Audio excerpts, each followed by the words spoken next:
something I've been wondering. Why are you called Code Talker?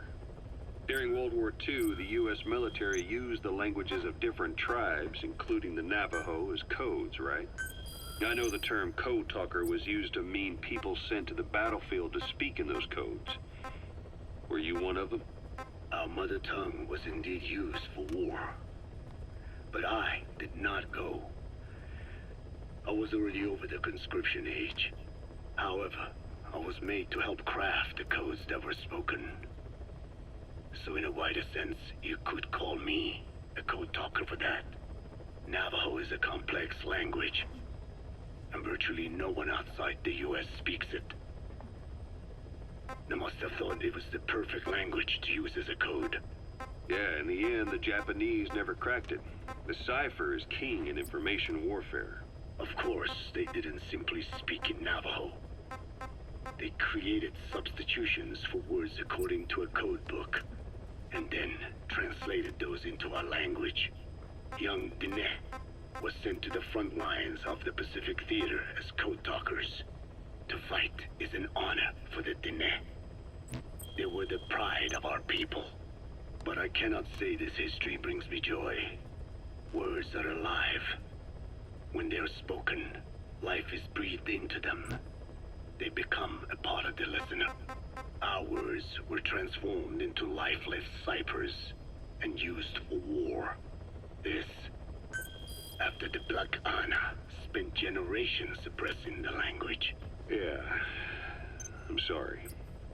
So I guess we shouldn't be calling you Code Talker, huh? No, I do not mind. The reason Skullface called me Code Talker was because I also am responsible for coding language into the vocal cord parasites. I am the same as those young warriors, used for a cipher's sake. I must never forget that. The name, Code Talker, is a lesson carved into my being. You said Skullface ordered you to weaponize the vocal cord parasites. But you also said he wasn't the reason. And he wasn't. I was seduced by the parasites. That is a fact. How? You mean from your curiosity as a scientist? That I cannot deny. But there is more to it. The story goes back to the 19th century, to my earliest memory. One day, a man from the government visited our Hogan, our home. I cried as he yanked me from my mother's arms and took me away to an Indian boarding school. From that day forward, I became George. This was the name my teacher gave me. I was forced to give up my Diné name, forbidden from speaking anything but English. If we dared utter a word of filthy Navajo, the teacher made us eat a bar of soap. Yeah, that was the U.S. government's education policy for Native Americans. To erase our words was like erasing our people. Their education was tantamount to ethnic cleansing. Over time, the overt persecution of our language stopped. But to this day, it continues to be eaten away by the lingua franca, that is English. Many of the Diné outside the reservations can speak nothing else. And it isn't just our language. Across the world, minority languages are being destroyed by dominant languages. Many are on the verge of extinction. Enter the vocal cord parasites. Yes, I began thinking that minority languages needed some sort of deterrent against dominant languages. In order that their peoples and cultures would survive. It was then that I came across literature at the Foundation claiming that man acquired language thanks to a type of parasite, one that distinguishes between languages as a precursor to reproduction. If I could just resurrect it, make it more pathogenic, I would have my deterrent against English. But I failed to hide that aim from Skullface. He noticed. Yes, I wanted to retaliate against the English language. though never did I intend to actually use it as he planned. You know how the story ends. I was forced to study how to make the parasites compatible with all the world's languages. All but English. However, he in fact secretly isolated an English strain. I will not be held prisoner by the man's phantom. The English strain must not be allowed to exist either.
Greatest wealth is not money or land. It is the number of individuals under his control. Subjects who work, consume, are there to be used as pawns in war. For a capitalist ruler, his people's power becomes his power. You are the same. With your diamond dogs, you spin it with your speeches. But what you're doing is bringing as much talent as you can into your little domain. Every person another feather in your cap. Yes, since ancient times, every civilization's ruler has had the same idea. When people unite under one will, they become stronger than the sum of their parts. And the one will is the ruler's will. And what do rulers use to bring people together? Language. In the Old Testament, it is written that only one language was spoken in Eden. A shared tongue that united all of humanity. Mankind eventually grew aware of its power and harnessed that strength to build a tower to the heavens. The mighty Tower of Babel. This angered God, who splintered the language of man, and the tower was never completed. Languages emerged, and the earth was divided as men went their separate ways. Every age is the same. A ruler's first order of business, after conquering new land, is to force his tongue on its people. Ancient Rome, Napoleon, and now Zero. English is wreaking havoc around the world right now. The British Empire tilled the land with war as its hoe. then began planting the seed that is English. Eventually, American capitalism became the new instrument. To play its game of wealth, you only had to abide by one rule: English. By exploiting people's desires, English has become a leash that people gladly wear around their necks, it would seem.